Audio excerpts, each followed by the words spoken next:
pour t'amadouer, tout pour te verser. Alléluia. Mais tu vas simplement recevoir la concrétisation de cette parole. Nous sommes avec nos serviteurs de Dieu, qui est le berger de l'église ici à Canada. Mon époux, le pasteur Gaillé, le pater. Il a cru à la vision de la femme. Alléluia. Et il nous a donné la latitude d'organiser de tels moments pour que nous soyons aussi bénis. Alléluia. Donc c'est sous son chef, c'est sous son contrôle que nous avons eu tout ceci. Est-ce qu'on peut acclamer le Seigneur?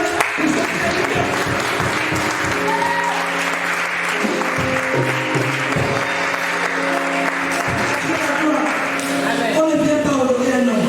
On ne vient pas adorer un homme pour moi. On honore les serviteurs de Dieu. Alléluia. Alors, ça ne peut pas tarder à cause du temps. Je vais inviter ici ma grande sœur, que j'appelle affectueusement la mère, la madre, maman Chantal. Parfois, sa mère me dit pasteur Chantal, parce que ça met souvent des limites. Alléluia. Les tigres là, ça nous met souvent des limites, n'est-ce pas? Mais comme la Bible dit, pour nourrir de telles personnes, elle appartient à un homme aussi illettré qui s'appelle le pasteur Pamphile Coulé. Alléluia. Au côté de cet homme, cette femme a aussi reçu. Alléluia. Et c'est qu'elle a reçu au côté de cet homme, elle va nous le qualifier ce matin. Alléluia. Je vais inviter ici notre révérende, qui est le matin de ce moment, elle s'appelle le pasteur Chantal Thérèse Poule.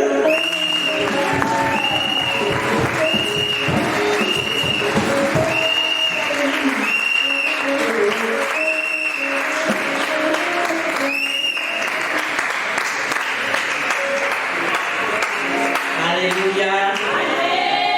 Alléluia. Je te salue dans le beau nom de Jésus. Je te salue encore dans le beau nom de Jésus. C'est lui qui a permis que nous soyons là ce matin. Alléluia. Je suis très honorée par cette invitation. C'est une grâce, bien-aimé, d'être debout, de voir les autres, de pouvoir bouger. Parce que si tu vas dans les urgences à ce moment, je suis un peu du corps médical, tu vas te rendre compte que c'est une grâce d'être debout et même de venir à l'église. Alléluia. Je bénis le Seigneur qui a permis que nous soyons debout et je ne suis pas je ne mérite pas d'être debout. Alléluia. Je ne mérite même pas de parler en son nom, mais c'est pas sa grâce. Alléluia. Est-ce que tu peux dire à ta soeur, c'est pas sa grâce que tu es debout. Alléluia. C'est pas sa grâce. Alors je me bénis le Seigneur pour mon époux, David Pamphile, le père de la mission, celui qui a saisi la vision de Dieu, celui qui a compris le ministère de la femme, celui qui a enfanté des fils de qualité. Alléluia. C'est lui qui m'a donné la permission de venir. Est-ce que tu peux acclamer pour lui?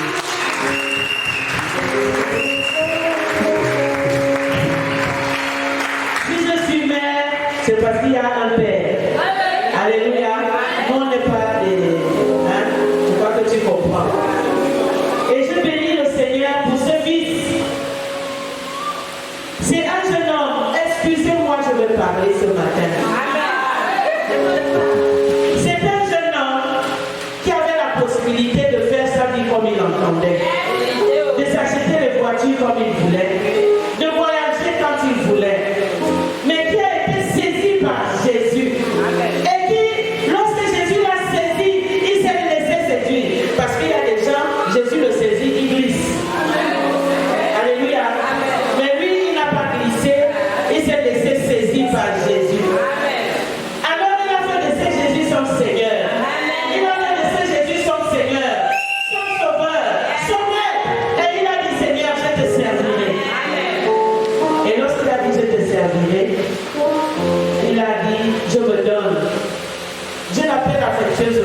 Bishop. Alléluia. Bishop. Si Bishop n'avait pas accepté que je vienne, même si Maman Claire m'avait invité, je ne serais pas venue, n'est-ce pas? Et Bishop a accepté que je vienne. Est-ce que tu peux avec moi remercier Bishop?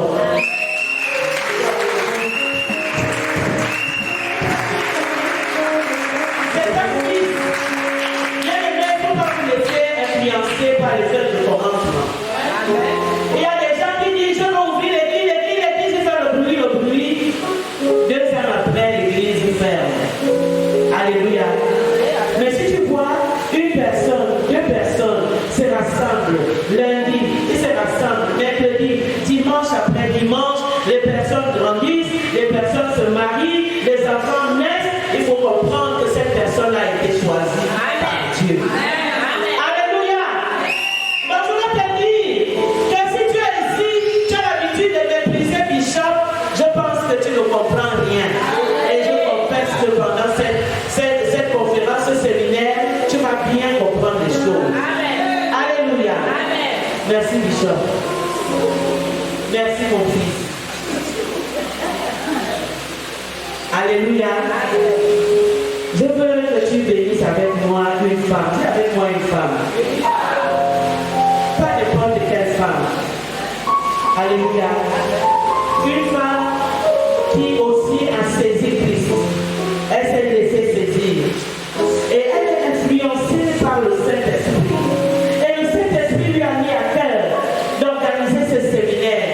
Parce qu'elle a à cœur de voir les vies transformées. Parce qu'elle-même, elle est transformée. Elle a expérimenté Jésus. Et elle veut que toi aussi tu expérimentes Jésus. Je l'appelle affectueusement Bichopesse. Est-ce que tu peux l'apprécier avec moi? Merci Bichopesse.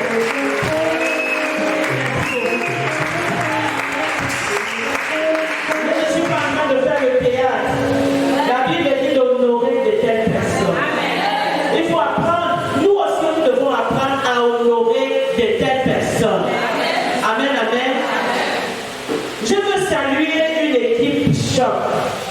Une équipe choc qui a décidé de suivre Jésus sous le leadership d'un homme de vision.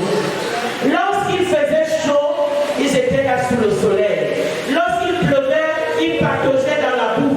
Lorsqu'il n'y avait pas de voiture, ils marchaient jusqu'à Bambouchi. Une équipe choc. Bien aimé, Dieu n'est pas injuste. Alléluia. Je voudrais que nous puissions apprécier les bien-aimés des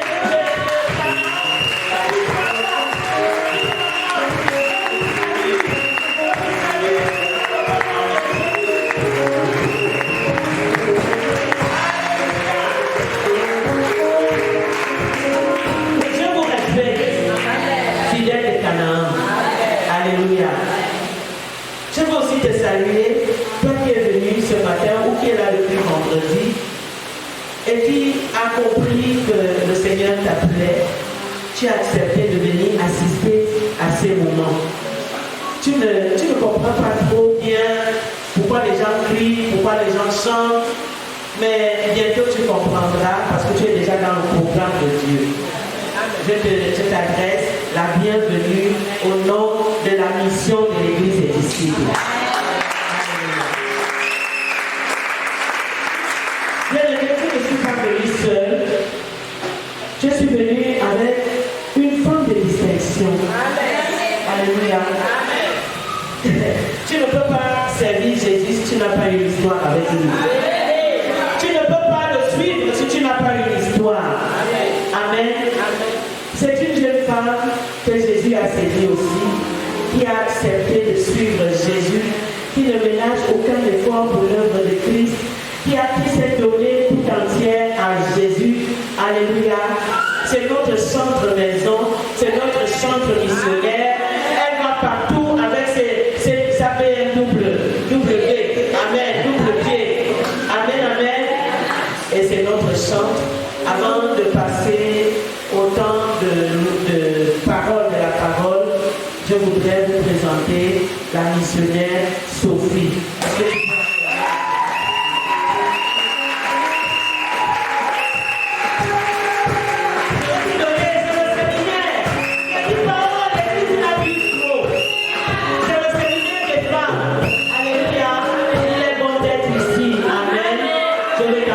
encourager. Est-ce que tu peux apprécier Maman Sophie qui va nous bénir ce matin?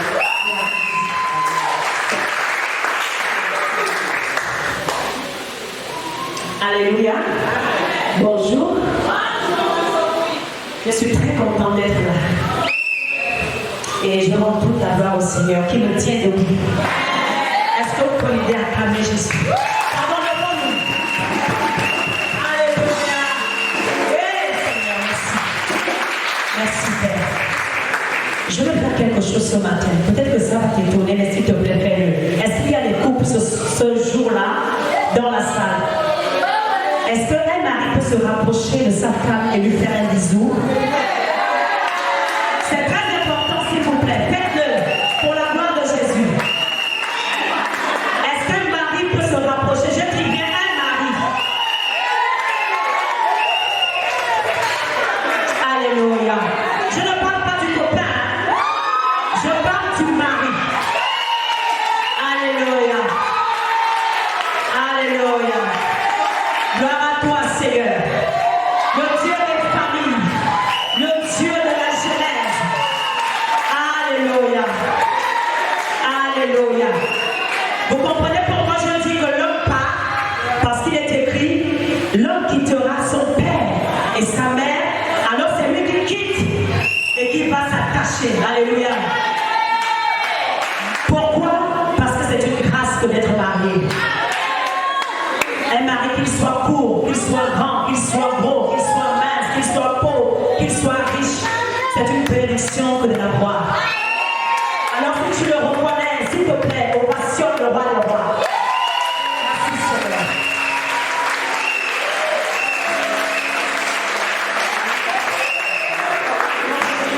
Je ne veux pas trop prendre du temps parce que je le connais. Si je commence, alléluia. J'ai la grâce ce matin de me tenir justement parce que moi également j'ai été honorée par notre merveilleuse maman qui a dit non, tu as des choses à dire. Allez, on part. Et quand j'aime bien entendre ça, moi aussi j'ai dit maman, on part. Alléluia. Donc ce matin par rapport au thème du séminaire, je veux encore, comme l'a fait notre bien-aimé, s'il vous plaît, je verrai vraiment avec l'humilité qu'on acclame le Seigneur pour cet instrument puissant. Diana, sois béni. Sois béni. Vous savez, c'est bien que d'écouter nos bien-aimés d'ailleurs, du Congo, du Brésil, mais apprenons à apprécier les pépites d'or que Dieu a mis au milieu de nous. Apprécions. Et quand Dieu fera cela, vous verrez qu'il fera de grandes choses. Parce qu'il y a tellement de dons et de talents au milieu de nous. Mais si on les méprise, Dieu quelque part peut être fâché. Alléluia. Apprenons avec l'humilité. Apprenons avec l'humilité à apprécier ce que Dieu nous donne. Alléluia. Les autres que vous écoutez là, il y a eu les gens derrière eux. Donc aujourd'hui, cette bien-aimée a également besoin de nous. Nous autres là, on a besoin de vous. Donc si vous vous méprisez, n'allez pas dire que vous aimez trop les autres qui sont là-bas. Parce que vous ne les connaissez pas, vous n'avez rien à prouver. Alléluia. Donc vraiment c'est très important. Et moi ce matin, je vais encore emboîter le pas comme l'a déjà fait notre sœur en disant ne remets pas à demain ce qui peut être fait aujourd'hui. Alléluia. Entendons-la selon des j'arrive. Entendons-la selon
Saint-Esprit, nous voulons ouvrir nos Bibles.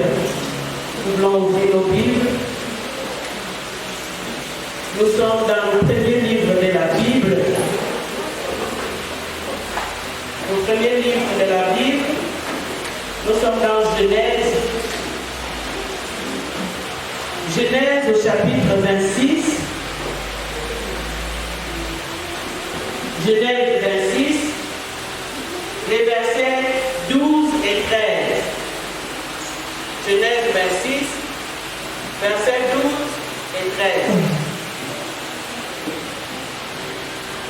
Nous voulons lire, honorer la présence de Dieu en lisant la parole de Dieu debout.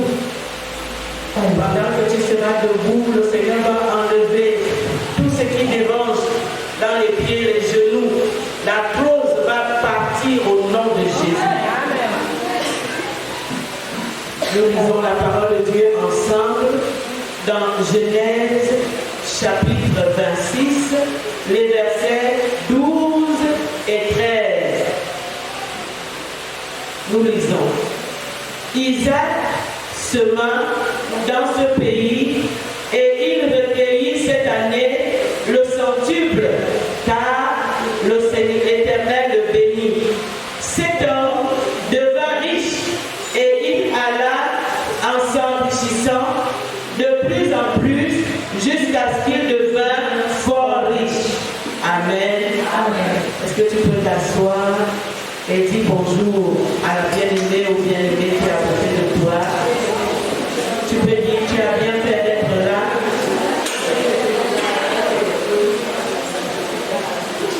Tu as bien fait d'être là ce matin. Alléluia. Femme, le temps de ta moisson a sonné. Le temps de ta moisson a sonné. Alors, je veux aller dans la suite de ce qui a été dit depuis vendredi.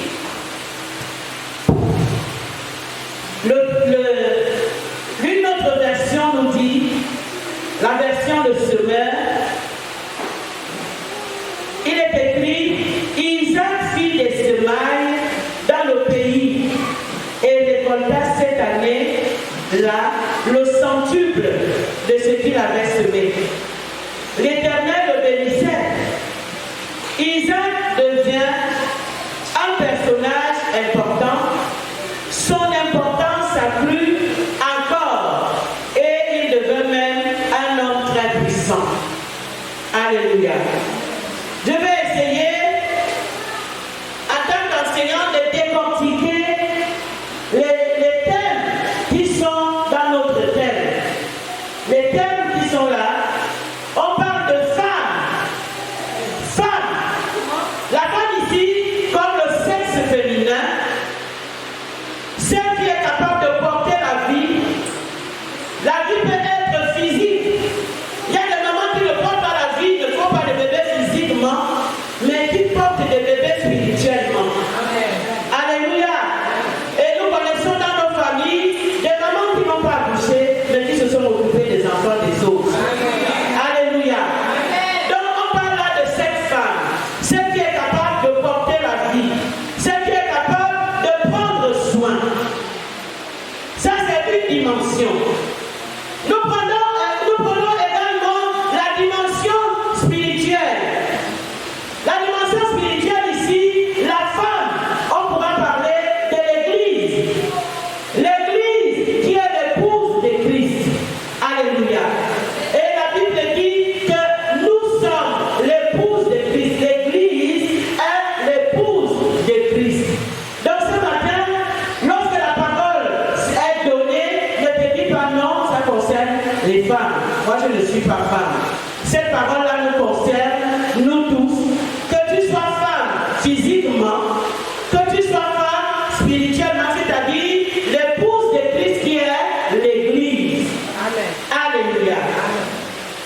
On parle également du temps. On peut voir le temps de deux manières. J'ai circonscrit et j'ai pris deux manières. On parle du temps, le temps de Dieu.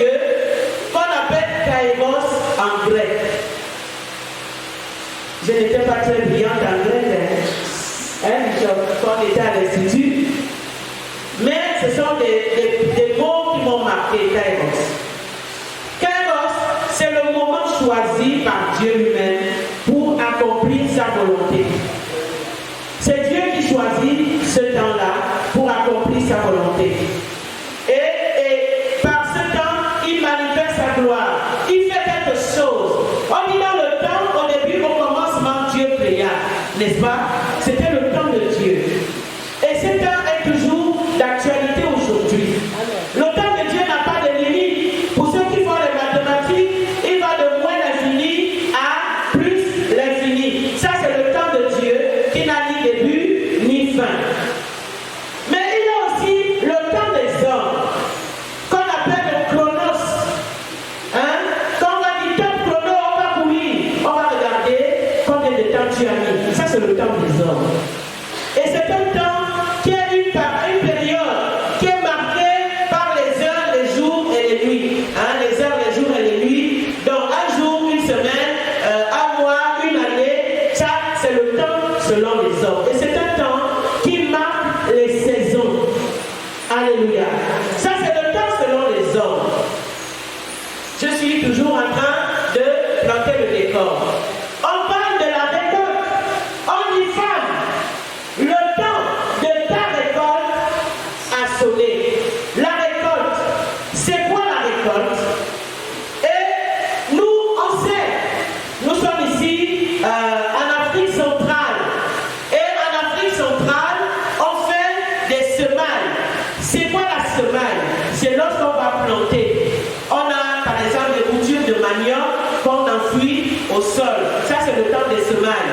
On sème, on peut prendre le maïs, on peut planter les acagatiers, on peut planter les... Je pense qu'il y a des mamans dans la salle qui sont là et qui peuvent bien nous enseigner ce que c'est que la semaille. Ça c'est la semaille. Maintenant, lorsqu'on a semé, le produit qu'on a semé va prendre son temps. Il y a des produits qui peuvent faire 3 mois, qui peuvent faire 6 mois, qui peuvent faire 1 an, qui peuvent faire 5 ans, qui peuvent faire plus. Mais de toutes les façons, lorsqu'on a déjà semé, le produit est obligé de grandir, de pousser. Et lorsqu'il pousse, il va donner le fruit. Et c'est ce fruit-là qu'on va appeler récolte. Et il y a des saisons, les temps de récolte. Alléluia. Donc, c'est une période, un temps de l'année où les fruits, où les produits arrivent à maturité et sont prêts à être cueillis. Amen, amen. Il y a également une manière de parler de la récolte. Par exemple, ceux qui font les affaires, ils vont faire les affaires, arrive un temps où ils vont récolter. C'est-à-dire qu'on a fait un investissement et après avoir investi, il y a un temps où on récolte, n'est-ce pas? Si tu allais vendre la banane au marché, tu as fini de vendre. Quand tu fais le recouvrement, c'est ton temps de récolte. Nous sommes en fin d'année. Dans les entreprises, c'est le temps de la récolte où on commence à faire les bilans de l'année. Alléluia. Donc, femme, le temps de ta récolte a sonné. Le temps de la récolte également, sur le plan spirituel, c'est le temps du salut. La Bible dit dans 2 Corinthiens, au chapitre 6, dit que voici le temps du salut. Voici le temps du salut. C'est le temps où on peut expérimenter le salut de Dieu. C'est-à-dire qu'on était vraiment acculé par les problèmes et puis on se retrouve et on rencontre le Seigneur qui vient à notre secours et qui nous apporte la solution à ce que nous avions comme problème. C'est le temps de notre salut. Ça peut être le temps où tu es malade et puis lorsque tu es malade, tu rencontres le médecin et on te donne un traitement. Après ce traitement, tu recouvres la guérison. Ça c'est le temps de ta récolte. Alléluia. Merci. Donc le temps du salut, le temps, la récolte, c'est le temps du salut, le temps de la guérison, le temps d'une visitation de Dieu. C'est également le temps des actions de grâce. Chez nos frères anglophones, on parle de la fête des récoltes qu'on appellera la fête de Thanksgiving. C'est à une période de l'année où les gens se retrouvent pour bénir le Seigneur. C'est souvent au mois de novembre. On bénit le Seigneur pour toute l'année. On bénit pour les temps d'épreuve. On bénit pour les temps de réjouissance. C'est un temps où on se retrouve et on bénit le Seigneur. On le bénit tout en faisant des projets pour l'année qui va venir. Alléluia. Est-ce que nous sommes ensemble? Donc, le temps, on dit femme, toi qui es là, l'heure, le temps, le chronos, le temps de la visitation de Dieu a sonné. Amen, amen. Si je dois vous formuler le thème, femme, église, le temps de ta visitation a sonné. Alléluia. Alors le Saint-Esprit a orienté sa servante à choisir un texte dans la Bible. Le texte nous parle ici de Isaac. Qui est Isaac? Isaac, pour la petite histoire, c'est le fils d'Abraham. Abraham n'avait pas d'enfant. Il est resté longtemps sans pouvoir faire d'enfant. Pourquoi? Parce que sa femme était stérile. Alors, Dieu lui a promis des années avant, 25 ans avant, quand Dieu l'appelle, il lui dit, je te donnerai une postérité, je te donnerai des fils, tes enfants seront nombreux, aussi nombreux que le sable de la mer, si tu peux le compter. Donc Isaac, c'est le fils d'Abraham et de qui? Et de Sarah. Donc Dieu a changé l'histoire d'Abraham et l'histoire de Sarah en leur donnant un fils. Avant, ils étaient stériles. Par Isaac, ils sont devenus des parents. Alléluia. Donc Isaac, c'est le projet de Dieu.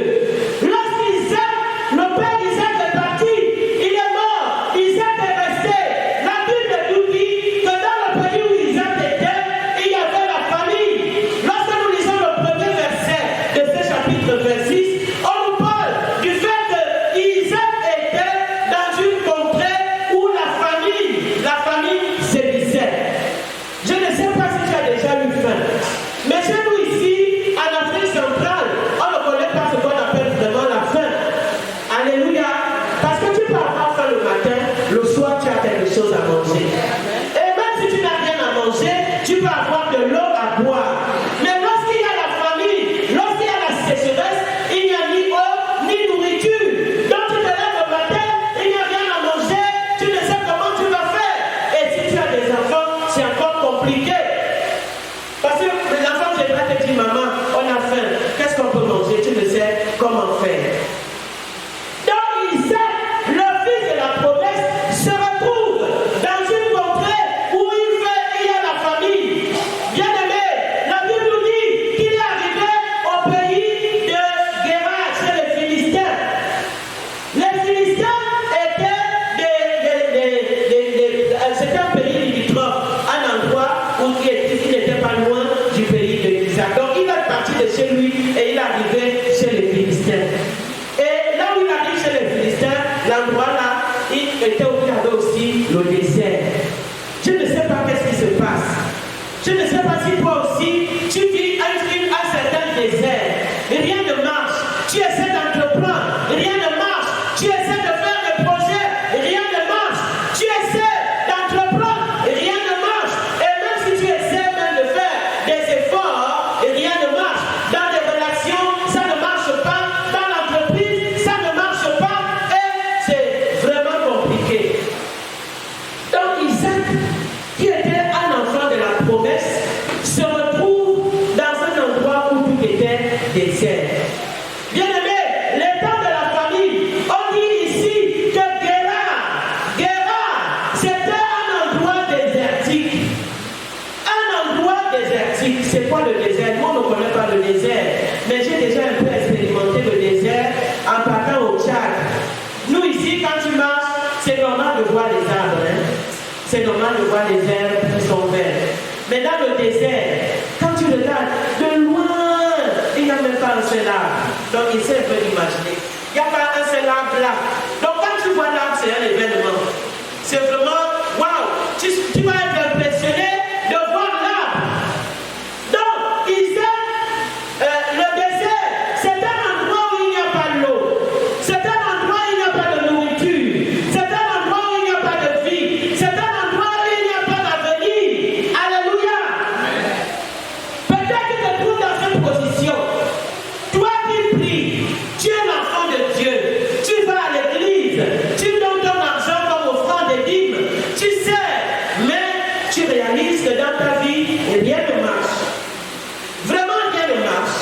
Tu essaies d'entreprendre, tu montes des affaires, tu vends.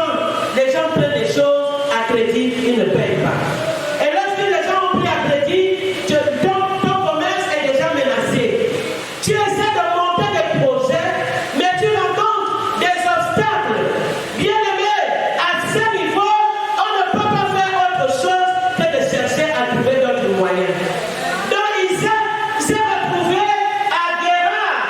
Et je pense qu'à cause de la famine, à cause de la difficulté, à cause de la soif, à cause du besoin, à cause du manque, à cause de la pression, à cause de la peur de mourir. Je ne sais pas qui a déjà fait, que lorsqu'il a fait, il dit non, c'est bon, j'ai faim, je peux rester, je peux mourir gentiment. Quand on a faim, qu'est-ce qu'on fait? On cherche. Et certains vont juste à voler pour manger. Donc lorsqu'on se retrouve dans une situation où on ne contrôle plus, ça ne dépend pas de nous, on cherche à trouver des solutions. Bien aimé, c'est sûr que tu es en train de trouver des solutions. C'est sûr que tu es en train de chercher comment contourner le désert par lequel tu passes, comment contourner la difficulté, comment contourner la galère. Tu es dans la galère, tu veux quelque chose, tu n'arrives pas, tu n'as pas d'argent, tu cherches le travail, tu ne trouves pas, tu n'as rien. Et du coup, tu commences à te demander, est-ce que ça vaut la peine de rester à Guérard? Est-ce que ça vaut la peine de rester à Guérard? Est-ce que ça vaut la peine de rester à Guérard alors qu'il n'y a rien à manger? Il n'y a pas de la boisson, il n'y a pas de l'eau, il n'y a pas la vie. J'ai peur pour ma vie, je veux mourir, je ne veux pas mourir. Peut-être que tu es en train de chercher des positions, tu es en train de réfléchir comment je veux faire pour m'en sortir. Et Dieu a vu, bien aimé, est-ce qu'on peut lire les versets, le chapitre 26, les versets 1 à 2. Si tu es là, tu peux lire. 26, à partir du verset 1 à 2. Il y eut une famille dans le pays, outre la première famille qui eut lieu du temps d'Abraham. Et Isaac alla vers Abimelech, roi des Philistins, à Guérard. Au verset 2, l'Éternel lui apparut et dit, ne descends pas en Égypte. Ne descends pas en Égypte. Amen. Demeure dans le pays que je te dirai. Demeure dans le pays que je te dirai. Ne descends pas en Égypte. Dieu dit formellement à Isaac, qui est son enfant, l'enfant de la promesse, ne descends pas où? En Égypte. Alléluia. L'Égypte symbolise quoi? L'Égypte symbolise le monde. L'Égypte symbolise la chair. L'Égypte symbolise les moyens humains. Mais Seigneur, tu ne vois pas ma situation. Je suis en train de vieillir. Je n'ai pas d'épouse, je n'ai pas de femme, je n'ai pas de mari. Seigneur, est-ce que tu n'es pas au courant? Quand je regarde à l'église et les petits-enfants, comment est-ce que je vais trouver l'époux?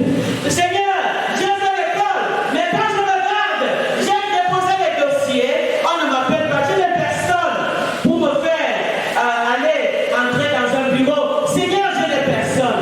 Alors je vais commencer à me débrouiller. Je me débrouille. Je cherche moi-même les moyens. Je cherche moi-même la possibilité de m'en sortir.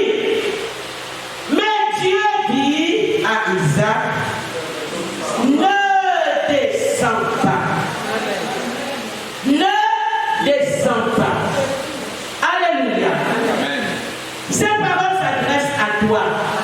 Femme pionnière, femme de distinction, homme de destinée, jeune disciple. Ces paroles s'adressent à toi. Ne retourne pas où? En Égypte. Ne retourne pas. Oui, c'est dur. Oui, c'est pas possible. Oui, tu n'as pas d'argent. Oui, c'est la galère. Oui, c'est la difficulté. Oui, tu n'arrives pas à te marier. Oui, tu n'as pas, c'est vrai.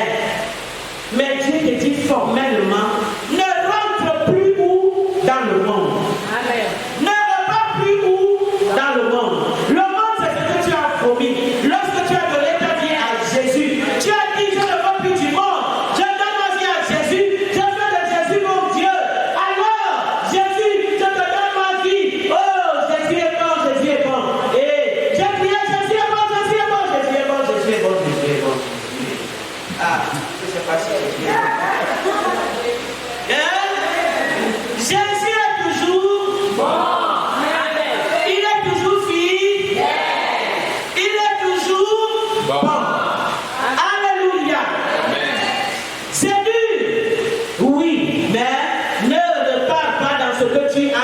vomi.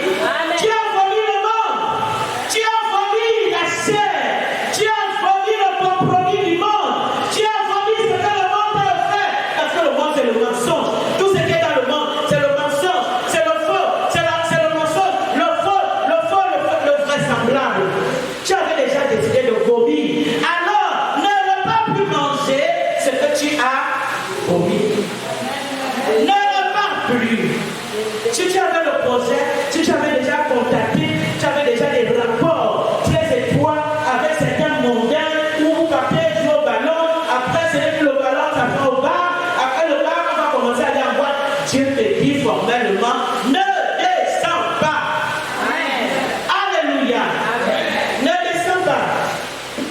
Si quelqu'un doit aller vers l'autre, ce sont eux qui doivent venir à toi. Ce sont eux qui doivent venir à Jésus. Ce sont eux qui doivent venir à Canaan. Ce sont eux qui doivent venir à Guéra. Ce n'est pas à toi de sortir de Canaan. Ce n'est pas à toi de partir là-bas. Non! Ta place n'est pas là-bas. Bien-aimé, si nous considérons ce que c'est que le monde, toi, enfant de Dieu, si tu arrives dans le monde ne va pas te reconnaître. Le maître du monde, c'est Pharaon. Alors, quand tu vas arriver chez Pharaon là-bas, Pharaon va te demander, tu fais quoi ici? Un bien-aimé nous racontait que c'était difficile. Et puis il s'est dit non, je suis trop resté à l'église. J'ai envie d'aller goûter aussi le monde. C'est comment? Tous les jours à l'église? Non, je veux aussi vivre comme un jeune. J'ai envie de sentir ce que la cigarette fait. J'ai envie de savoir les lumières de la boîte de nuit. Ça se passe comment? Le bien-aimé vient nous témoigner que lorsqu'il est arrivé à la porte, le portier lui a dit que non, tu n'entres pas ici. Ta place n'est pas ici. Il dit que je paie. On lui dit que même si tu payes combien, tu n'entreras pas ici. Oh, donc il était en train de discuter avec le portier que moi je dois entrer. Je veux aller dans la boîte là. Pendant qu'il discutait, des amis avec qui il était souvent, à qui il prêchait l'évangile, eux ils venaient normalement en boîte. Quand ils l'ont trouvé là, il dit, oh, frère, tu fais quoi ici? Donc maintenant il était mal à l'aise. Il ne savait pas, il faisait maintenant comme s'il veut prêcher. Il dit que mais moi je fais, hey, ici là c'est pas ton lieu. Ne pas à l'église, c'est pas ta place ici. Ne pas va prier pour nous. Va prier pour nous les pauvres pécheurs. Ta place n'est pas ici. Ne retourne pas en Égypte. Amen. Alléluia. Et une autre précision, c'est que Isaac, il se retrouve à Guérar. Mais bien aimé, il se retrouve dans un endroit qui normalement lui appartient. Amen. Parce que quand on lit le livre de Genèse au chapitre 12, le verset 7, Dieu dit à Abraham que voilà les contrées là, je veux te les donner. C'est pour toi. Donc c'est normalement le pays d'Isaac, là où il se retrouve. Alléluia. Mais je ne sais pas si lui-même était conscient.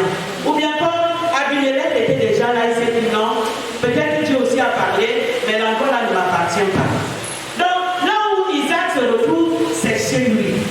Amen. Quand tu lis encore Genèse au chapitre 17, verset 7, Dieu réitère à Abraham que cet endroit t'appartient. Alléluia. Mais je ne sais pas. Peut-être toi-même aussi, tu te retrouves dans cette situation où tu as été dépossédé. Tu n'as pas ce qui te doit, ce qui te revient. D'autres personnes sont assises sur ta richesse. D'autres personnes sont assises sur ton héritage. D'autres personnes sont sur tes terres, sont sur tes maisons. Ils sont dans tes maisons. Ils ont ce qui t'appartient. D'autres personnes sont assises sur ton bureau. Bien-aimé, dans cette saison de récolte, je vais te dire que Dieu va te donner ce qui t'appartient. Dieu te donne ce qui t'appartient. Alléluia. Guérar appartenait à Isaac, mais je pense que Isaac ne le savait pas. Mais Guérar, lorsqu'Isaac s'établit, la terre reconnaît son propriétaire. Je veux aussi te dire que là où tu vas aller, la terre va te reconnaître, le ministère va te reconnaître, les affaires vont te reconnaître. Ce qui t'appartient te reviendra. Au nom de Jésus. À cette période, à ce temps de la récolte, au nom de Jésus. Alléluia. Isaac, la Bible nous dit qu'est-ce qu'Isaac a fait? Isaac, on dit au verset 6, est-ce que vous pouvez nous lire ça? Au verset 6, et Isaac resta à Guérar. Amen. Amen. Et Isaac resta où? Il est resté où? Alors qu'Isaac lui avait le projet d'aller où? En Égypte. Il avait le projet de fuir la famille là. Il avait le projet de partir loin de là. Et lorsque Dieu lui a parlé, on nous dit ici qu'Isaac a fait quoi? Il est resté où? À Guérar. L'obéissance. L'obéissance. Lorsque Dieu parle, c'est pourquoi les gens obéissent. Lorsqu'il y a des programmes comme ça, c'est que tu as vu ton besoin et il attend que tu obéisses. Amen. Ce ne sont pas les programmes, mais c'est le projet de Dieu pour ta vie. C'est le projet de Dieu pour ta foi. C'est le projet de Dieu pour ta famille, parce que tu es l'ambassadeur de ta famille ici. Alléluia. Isaac resta à Guérar. L'obéissance. Et on a vu tout à l'heure que lorsqu'on désobéit, il y a beaucoup de choses qui se passent. J'aimerais qu'on nous lise Ésaïe au chapitre 31, le premier verset. Ensuite, vous allez lire Ésaïe chapitre 30, les versets 1 au verset 3. Ésaïe, chapitre 31, à son verset 1. Malheur à ceux qui descendent en Égypte pour avoir du secours, qui s'appuient sur les chevaux et se fient à la multitude des chars et à la force des cavaliers, mais qui ne regardent pas vers le Saint d'Israël et ne recherchent pas l'Éternel. Alléluia. Amen. Amen. Ésaïe 30, les versets 1 à 3. Ésaïe 30, verset 1 à 3. Malheur, dit l'Éternel aux enfants rebelles, qui prennent des résolutions sans moi et qui font des alliances sans ma volonté pour accumuler péché sur péché. Est-ce qu'on peut le prendre, s'il vous plaît, Ésaïe chapitre 30, les versets 1 à 3. Est-ce qu'on peut reprendre? Au verset 1. Malheur, dit l'Éternel aux enfants rebelles. Amen. Malheur, dit l'Éternel à qui? Aux enfants rebelles. Aux enfants rebelles. Les enfants, ces paroles vous concernent. Dieu dit que si tu désobéis à maman, si tu désobéis à papa, si tu n'écoutes pas ce que papa et maman te disent, tu es exposé au malheur. Quelque chose de mauvais va t'arriver. C'est ce que la parole dit. Hein, les enfants? Vous avez compris? Malheur aux enfants. Ce ne sont pas seulement ces enfants de l'école du dimanche. La parole de Dieu s'adresse à toi et à moi. La Bible nous dit ici quoi? Malheur aux enfants comment? Rebelles. Les rebelles. Qui prennent des résolutions sans moi. Qui prennent des résolutions sans Dieu. Tu prends la résolution de faire quelque chose. Bien aimé, tu penses sur qui? Tu es dans le monde où Pharaon règne, où Pharaon fait des choses, et tu veux prendre des résolutions sans t'appuyer sur le secours des secours.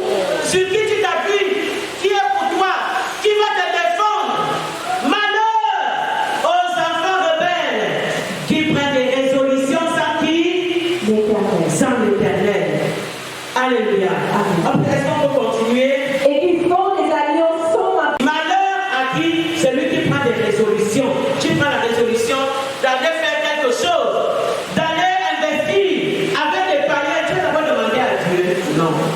Tu prends la résolution d'aller monter une affaire. Tu vas d'abord demander à Dieu? Non. Après maintenant, quand ça va se gaspiller là-bas, oh Dieu, tu m'as abandonné. Est-ce que tu étais d'abord là depuis le début? Tu prends la décision d'aller créer une relation. Tu vas faire une relation avec quelqu'un qui ne connaît pas ton Dieu, qui ne connaît pas ce que tu attends de toi. Tu vas faire des alliances avec lui sans que Dieu ne soit au courant, sans que tu ne demandes la volonté de Dieu. On dit ici malheur. On continue. Pour accumuler péché sur péché. Péché sur péché. Un péché appelle un autre. Lorsque tu passes à la volonté de Dieu, c'est un péché. Lorsque tu commences à faire, tu te rends compte que c'est mauvais, tu commences à cacher. Et je te demande le mensonge. Et après, on tombe dans l'hypocrisie. Après, on tombe dans la fausseté. Péché sur péché. Au verset 2. Qui descendent en Égypte sans me consulter.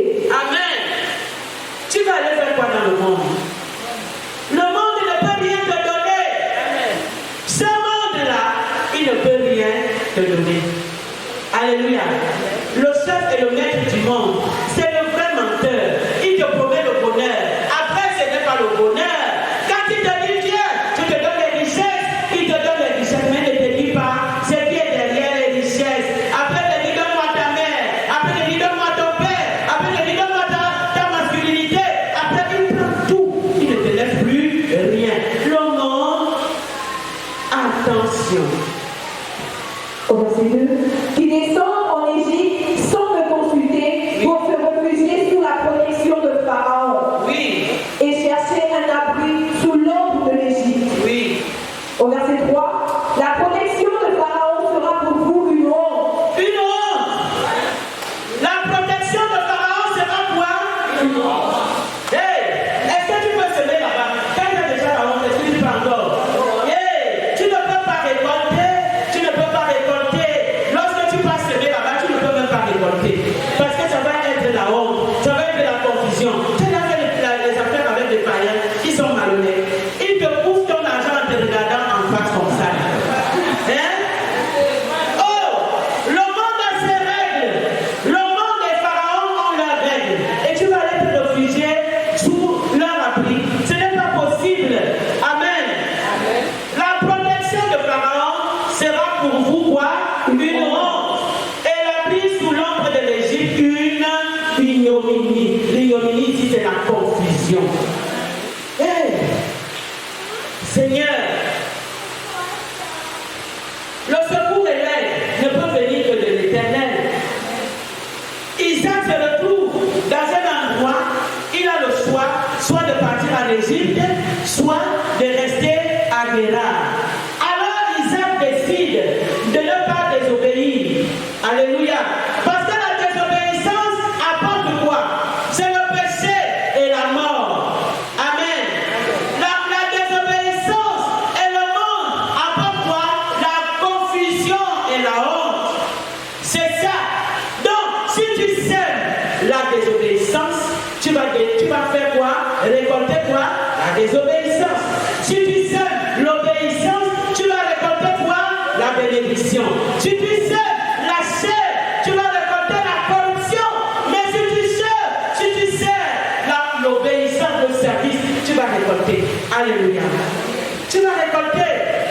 Donc ici, Dieu a parlé à Isaac et Isaac a décidé d'obéir. Dieu te parle aussi. Femme, Dieu te parle. Homme, Dieu te parle. Enfant, Dieu te parle. Jeune, Dieu te parle. Qu'est-ce que tu vas faire? Tu vas quand même descendre en Égypte, malgré que Dieu a parlé. Oui, c'est vrai que Dieu a parlé, mais ne comprend pas. Vous ne comprenez pas ce par quoi je passe. Vous ne comprenez pas parce que vous ne comprenez pas que je peux passer toute une journée sans manger. Est-ce que Dieu ne sait pas? Dieu n'a jamais pourvu.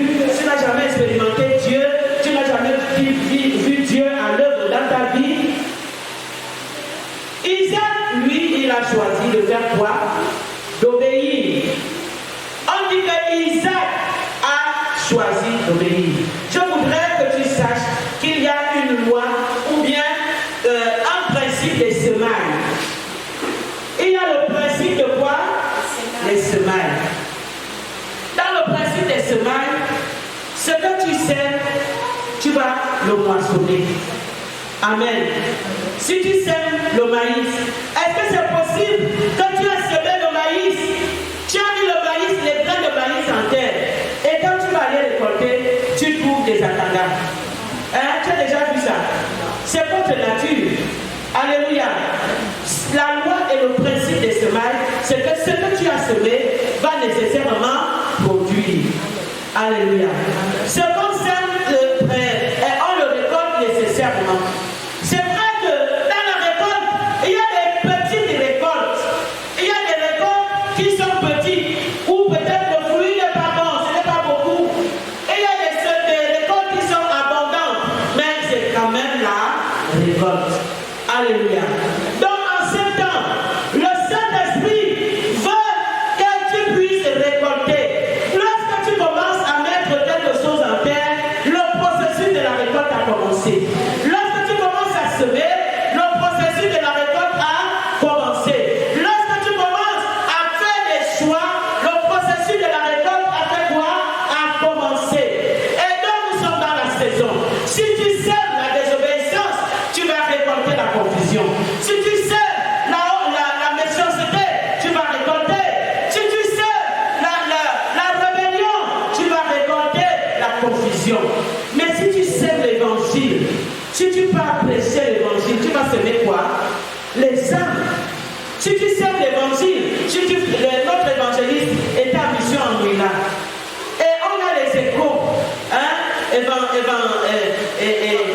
exemple Stéphane, on a des échos de ce que leur ministère fait là-bas. Il était avec maman Sophie et les autres. Ils ont semé la parole de Dieu dans les vies des gens. Et la Bible nous dit, les échos nous disent que les âmes sont sauvées, les gens sont délivrés, les âmes sont guéries. Ça, ils ont semé la parole et il y a la récolte. Si toi aussi, tu sèmes l'obéissance, tu vas récolter quoi? La bénédiction. Isaac a semé l'obéissance.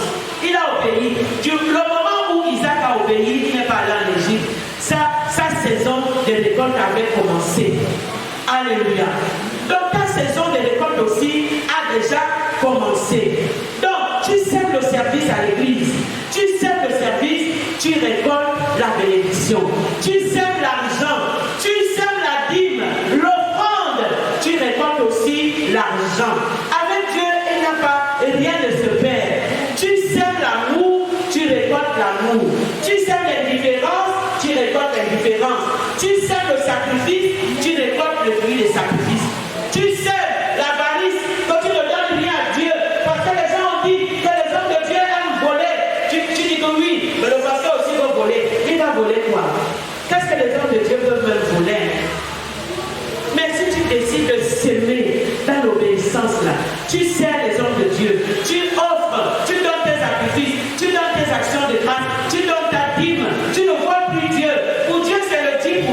Tu gagnes 10 000, tu donnes 100 francs à Dieu. Hein? C'est 100 francs? C'est 1000 francs. Tu as 100 000, tu donnes combien à Dieu? Hey, Dieu te donne 90 000. Et toi-même, lui-même, il prend combien? 10 000. C'est petit. Il te donne 500 000, tu lui donnes combien? 50 000. Si tu sais, c'est la loi. Tu as dit que c'est le minimum qu'on puisse faire. Tu sèmes ta dîme, tu vas récolter l'argent. Parce que tu as dit que mettez-moi de la sorte en l'épreuve et vous verrez si je n'ouvre pas les écluses des cieux pour vous. Donc sème, qu'est-ce que tu es en train de semer? Est-ce que tu sèmes la haine? Est-ce que tu sèmes la rébellion? Est-ce que tu sèmes la méchanceté? Est-ce que tu sèmes l'indifférence? Est-ce que tu sèmes le quoi? Tu n'es jamais là. Quand on dit de balayer, tu n'es jamais là. Quand on dit de retraite, tu n'es jamais là. Quand on dit qu'il y a un programme à l'église, tu ne te sens pas concerné. Qu'est-ce que tu es en train de semer? Bien aimé, tu vas aussi récolter ce que tu es en train de semer. Mais je vais te dire que si tu sèmes pour Jésus, comme tu es en train de le faire, alléluia, tu vas récolter la bénédiction, tu vas récolter les âmes, tu vas récolter l'argent, tu vas récolter le temps. Alléluia. Amen. Sèmons pour Jésus, sèmons pour lui. Et lorsqu'on sème pour Dieu, ici, on a la récompense, mais surtout aussi là-bas, on a la grande récompense. Alléluia. Il faut s'aimer. Sème. Tu habites ici aux alentours. N'attends pas que les gens viennent de Libreville. Tu peux venir nettoyer. Tu peux venir sacrer dans l'église. Tu nettoies. Tu es en train de semer pour l'éternité. Là-bas, la personne va te dire que, ah maman, non, ce n'est pas ton nom. Quand tu as fait pour Dieu, Dieu note. Alléluia. Sème, tu es ardent. Sois là. Les retraites, les pétitions. Sois là présent. Tu es une femme. Tu es à l'église de vin. Tu es à l'église de Canaan. Sème.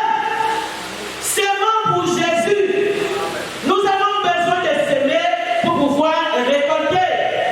Et donc tu es déjà dans le processus de la récolte. Le processus de la récolte a commencé dans ta vie. La Bible nous dit ici que Isaac a semé dans le désert. Dans le désert où il n'y a pas l'eau. Dans le désert, il fait chaud. Bien aimé. C'est comme si tu as l'impression que tu vas bientôt t'écrouler. Parce que ta langue, tu sais comment la langue se colle là. Il n'y a pas l'eau, même la salive est finie. Mais dans ces conditions-là, la Bible dit que Isaac a fait quoi? Il a semé. Dans le désert là, Isaac a semé. Dans le désert, les difficultés par lesquelles tu passes, il faut s'aimer pour le royaume. Sème. Tu sèmes la foi, tu auras les miracles. Tu sèmes la foi, tu auras quoi? Si tu sèmes la foi, la confiance, Isaac a semé sa foi. Il a eu confiance.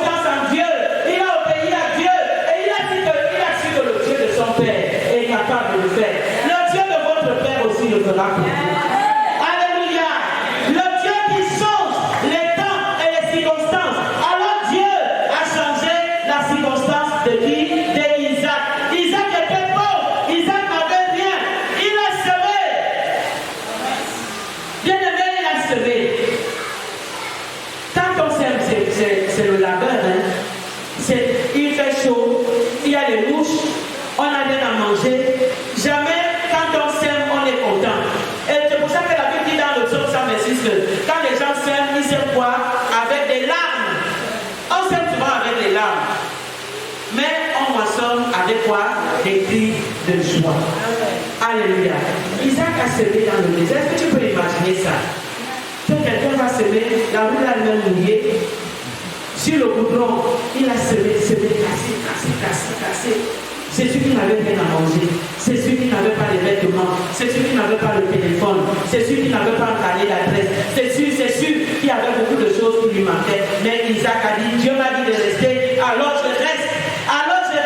Et Dieu t'a dit aussi, reste à Canaan. Si tu as la pensée de quitter Canaan pour aller dans une autre église, Dieu t'a dit, reste. Ne quitte pas ton église. C'est ici là que Dieu va te visiter. Alléluia. C'est ici qu'on va célébrer ton mariage. C'est ici qu'on va baptiser tes enfants. C'est ici que tes enfants qui sont rebelles là, qui fument le change là, c'est ici là qu'ils viendront se repentir. C'est ici là, tes filles qui sont debout là, quand tu vas leur parler de ton Jésus, c'est ici qu'elles vont se humilier, elles vont commencer à servir Jésus. C'est ici qu'on va célébrer le premier bac, les premières licences, les premiers master 2, les premiers doctorats. C'est ici. Amen. Alléluia. Amen. C'est ici. Donc, ne quitte pas ton église. Amen. Dis à ton ami, à ton frère, ne quitte pas ton église. N'abandonne pas ton église. Alléluia. Dis-lui que Isaac a semé.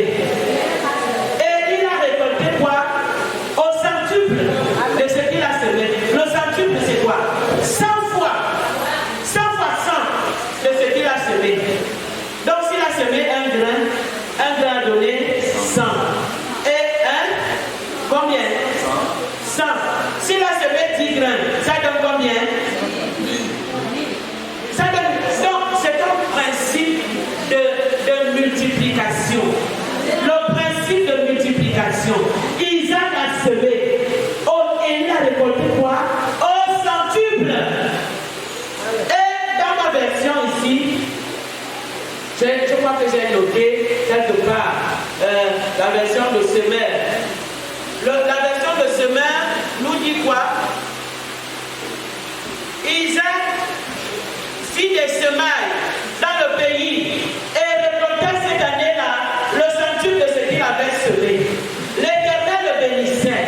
Et la suite, écoute bien. Isaac devint un personnage important. Son importance accrut encore et il devint même un homme très puissant. Dis à ton frère, ne me méprise plus. Hein. Dis-lui que ne me méprise plus. Ne me méprise plus. Je suis une personne très importante parce que je suis en train de semer pour le royaume. Dis-lui, parle à ton frère, ne me méprise plus. Ne me méprise plus. Je suis une personne très importante. La Bible dit ici que Isaac est devenu quelqu'un de très important. Chez les Anglais, on dit VIP. Very important personality. Alléluia. Il est devenu un VIP. C'est-à-dire quoi? Very important personality. Si à ton frère, je suis un VIP. Parce que je suis un VIP. Bishop, je suis une VIP. Alléluia. Une VIP. Quand le Saint-Esprit ouvre tes yeux pour que tu réalises que tu es un VIP. Oui, un VIP en français. Tu es un VIP. Donc, arrête de te négliger. Arrête de te mépriser. Arrête de regarder ce qui est autour de toi. Isaac n'a pas regardé le désert, mais il a regardé la promesse et il a fait ce que Dieu lui a dit. Arrête de regarder ce qui est autour de toi. Mais regarde la promesse. Regarde ce que Dieu t'a dit. Regarde ce que Dieu t'a promis et reste avec ça. Les yeux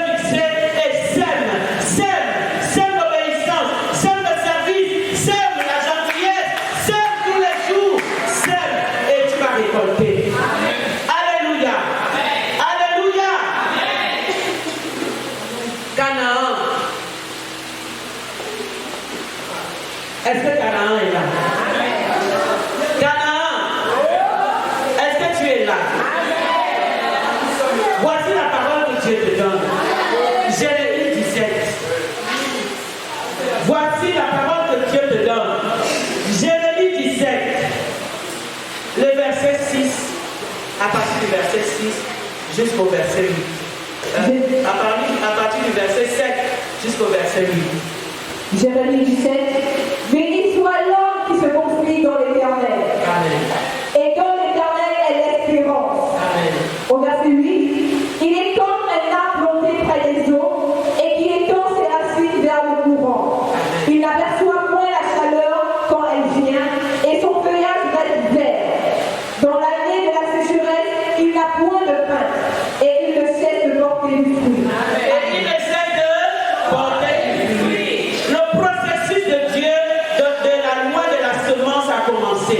Le processus de Dieu dans la loi de la récolte a commencé à Canaan. Le processus de Dieu dans la loi de la semence a commencé. Et Dieu dit ici que béni sois-tu, toi qui es attaché à la loi de l'Éternel. Tu es comme un arbre qui est planté auprès d'un courant d'eau. Tout ce que tu fais, fait quoi? Tout ce que tu fais réussit. Ton feuillage restera toujours vert. Tu ne seras pas dans la confusion. Tu ne seras pas dans la honte. Alléluia. Tu ne seras pas dans la honte. Béni soit celui qui trouve son plaisir dans la loi de l'Éternel et qui médite jour et nuit. Verset 3, le psaume 1. Il est comme un arbre planté près d'un courant d'eau qui donne son fruit en sa saison et dont le feuillage ne se flétrit point. Tout ce qu'il fait, lui, réussit. Tout ce que tu fais, te réussit. Je le proclame ce matin. Tout ce que tu fais, te réussit. Tout ce que tu fais, tu vas à l'école, tu vas réussir à l'école. Tu vas être la tête et non la queue. Tu vas être en haut et jamais en bas. Tout ce que tu vas faire à l'école, te réussit. Tu t'engages dans la semence, tu vas faire l'agriculture. Je le déclare, la terre va te reconnaître. Tout ce que tu vas planter va réussir. Tout ce que tu vas accomplir va réussir. Je le déclare dans ta vie, dans ta famille, tout ce que tu vas entreprendre, tu vas décider de faire des affaires. Tout ce que tu vas faire va désormais réussir par l'autorité du nom de Jésus. Parce que la parole de Dieu est en action dans ta vie. Tout ce que tu vas entreprendre, désormais, au nom de Dieu, te réussira. Parce que tu prendras le soin de demander à Dieu, Seigneur, je fais comment? Dieu va te dire, passe comme ça, pose ici, investis là. Tout ce que tu vas entreprendre, te réussit. Bien-aimé, Dieu est en train d'agir. Tout ce que tu feras, Bishop réussit. Parce que tu as décidé d'obéir, tu as décidé de te conformer, tu as décidé d'investir, tu as décidé de te donner, tu as décidé de tout donner. Tout ce que tu fais, te réussit. Dieu te disait parmi 1000, il te disait parmi 10 000. Tout ce que tu fais, te réussit. Par l'autorité du nom de Jésus. Gloire à toi, Saint-Esprit. Parce que tu n'es pas insensible, tu n'es pas injuste pour oublier. Alléluia.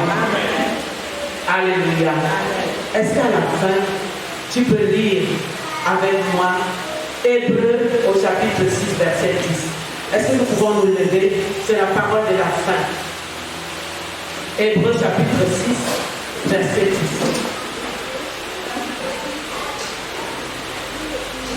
Chapitre 6, à son verset 10. Car Dieu n'est pas injuste Car Dieu n'est pas injuste pour oublier votre travail pour oublier ton travail et l'amour que vous avez montré pour son nom. et l'amour, oh Canaan, et l'amour que tu as montré pour son œuvre. Dieu n'est pas injuste. Ayant rendu et rendant encore des services aux saints. Amen. Ayant rendu et rendant encore des services aux saints. Alléluia. L'heure de ta récolte a déjà sonné. Alléluia. L'heure de ta récolte a sonné. Est-ce que tu peux commencer à prophétiser sur ta vie et pouvoir dire que l'heure de ma récolte a sonné? Personne ne vole ma récolte. Personne ne prend ma récolte. Personne ne prend ma récolte. Mais tout ce que je fais réussit. Dieu l'a déclaré. Alors je le dis. Alors je le proclame dans ma vie. Est-ce que tu peux le dire? Alléluia. Béni soit-il, Seigneur. Parce que nous sommes dans le processus de la récolte. Nous sommes en train de semer et nous sommes en train de voir comment tout ce que nous semons est en train de porter du fruit.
le chant qui dit, nous voulons chanter Alpha, Oméga, à part toi, il n'y a pas d'autre.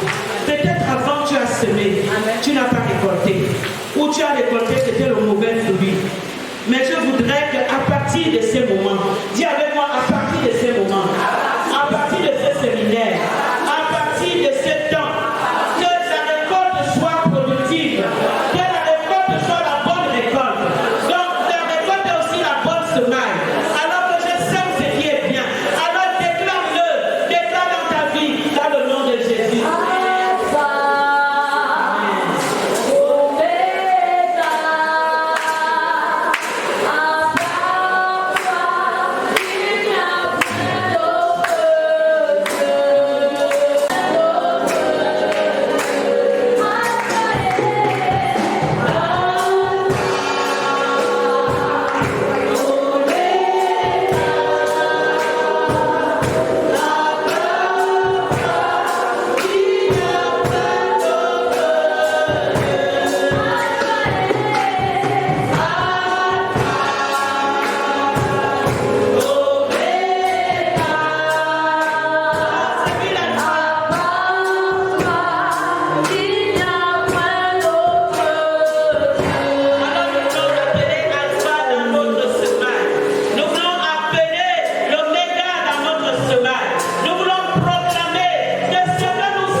Déclare-le dans le nom de Jésus.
ce matin.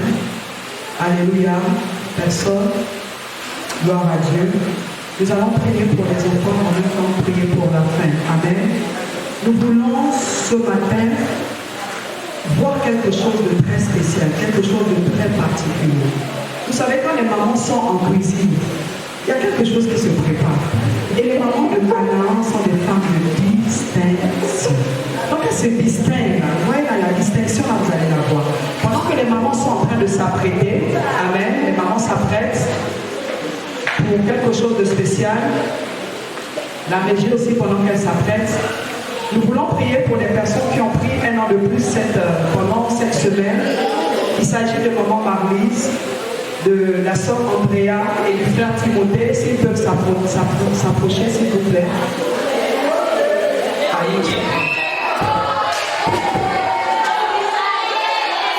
Nous sommes reconnaissants ce matin pour nos bien-aimés, parce que nous reconnaissons que la vie est un don.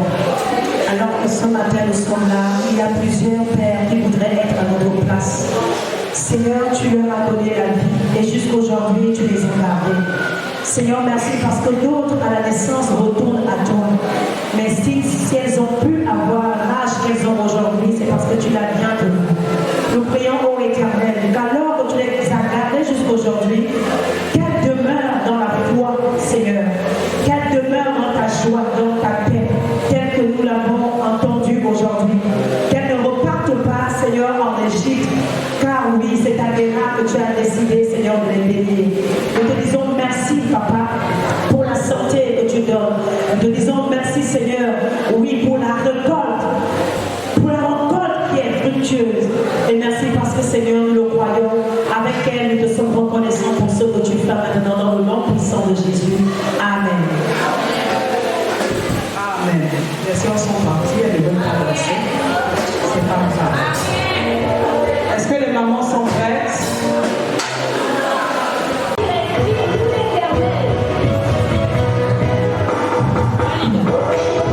Acclamons le Seigneur Jésus. Et nous recevons les femmes de Canaan. Les femmes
bénis par notre maman que nous ne voulons pas rester insensés. Est-ce que tu peux te lever et nous allons s'aimer dans la vie de notre maman. Alléluia. Nous voulons déclarer aussi des paroles dans sa vie. Nous voulons déclarer des paroles dans son ministère, dans son foyer, dans la vie de ses enfants.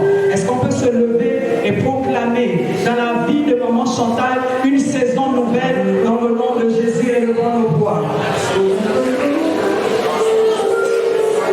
Tant que Père, à toi la gloire, à toi la louange.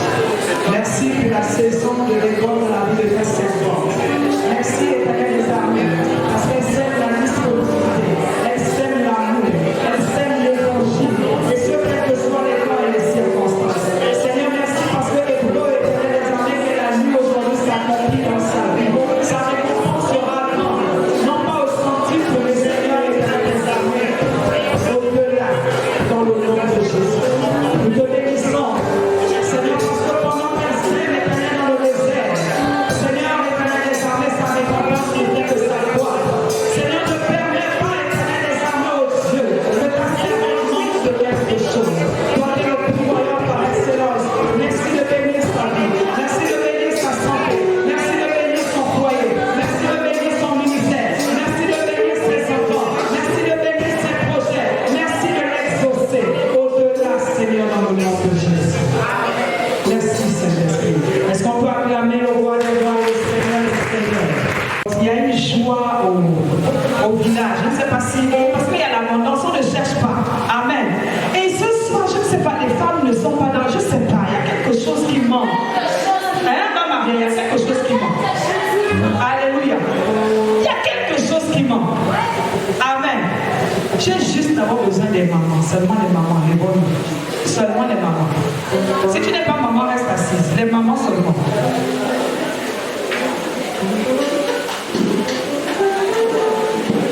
Nous voulons acclamer.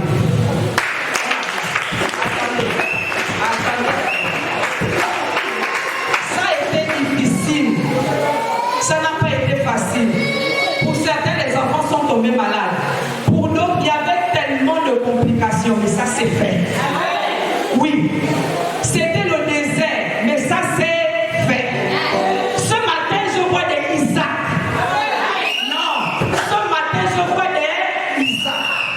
Donc, si tu es Isaac, pendant que tu acclames, tu vois dans l'esprit le fruit de ta récolte. Tu vois ça, bien-aimé. Parce que la récolte, c'est on a dit le temps, c'est la saison. C'est au long terme. Et c'est générationnel. Tu n'as pas encore bien acclamé. Tu n'as pas encore bien poussé les cris de joie. Alléluia. Je comprends, il y a quelque chose qui te dérange. Tu as en toi quelque chose qui n'est pas pour toi. Asseyons-nous et apportons nos offrandes. Je comprends.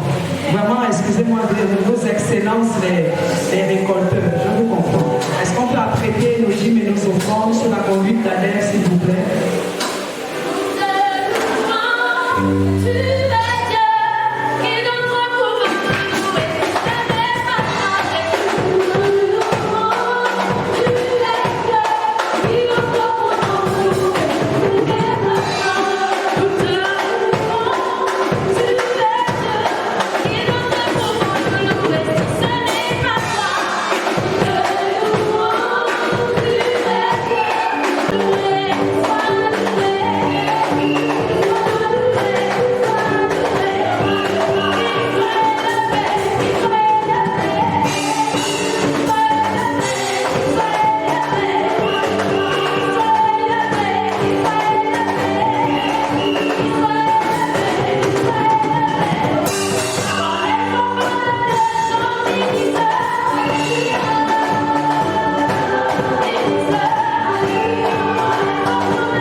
Ce matin, alléluia, personne, gloire à Dieu. Nous allons prier pour les enfants, en même temps prier pour la fin. Amen. Nous voulons ce matin voir quelque chose de très spécial, quelque chose de très particulier. Vous savez, quand les mamans sont en cuisine, il y a quelque chose qui se prépare. Et les mamans de Canaan sont des femmes de distinction. Donc elles se distinguent. Vous voyez, dans la distinction, là, vous allez la voir. s'apprêter. Amen. Les mamans s'apprêtent pour quelque chose de spécial. La régie aussi pendant qu'elle s'apprête. Nous voulons prier pour les personnes qui ont pris un an de plus pendant cette semaine. Il s'agit de maman Marlise, de la sœur Andrea et du frère Timothée. S'ils peuvent s'approcher, s'il vous plaît.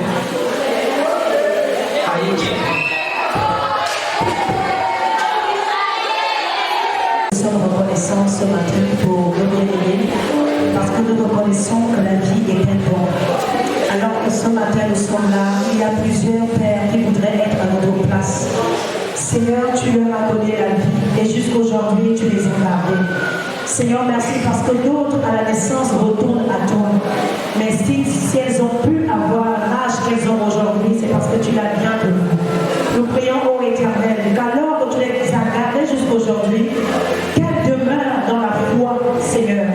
Qu'elles demeurent dans ta joie, dans ta paix, telle que nous l'avons entendu aujourd'hui. Qu'elles ne repartent pas, Seigneur, en Égypte, car oui, c'est ta terre que tu as décidé, Seigneur, de les bénir. Nous te disons merci, Papa, pour la santé que tu donnes. Nous te disons merci, Seigneur, oui, pour la récolte qui est fructueuse. Et merci parce que, Seigneur, nous le croyons. Avec elle, nous te sommes reconnaissants pour ce que tu fais maintenant dans le nom puissant de Jésus. Amen. Amen. Les sœurs sont parties, elles ne veulent pas danser. C'est pas grave. Est-ce que les mamans sont prêtes?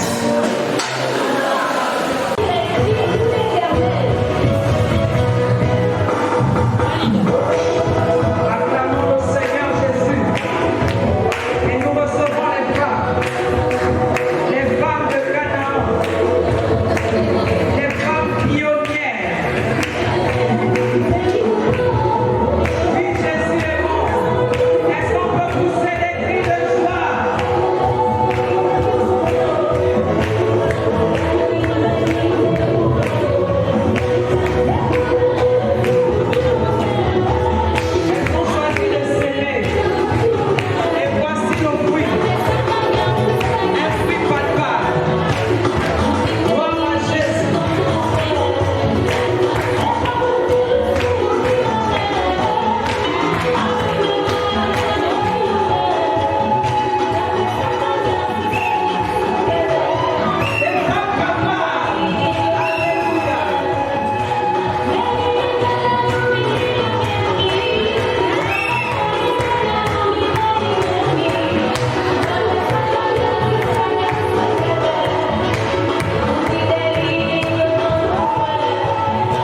salut du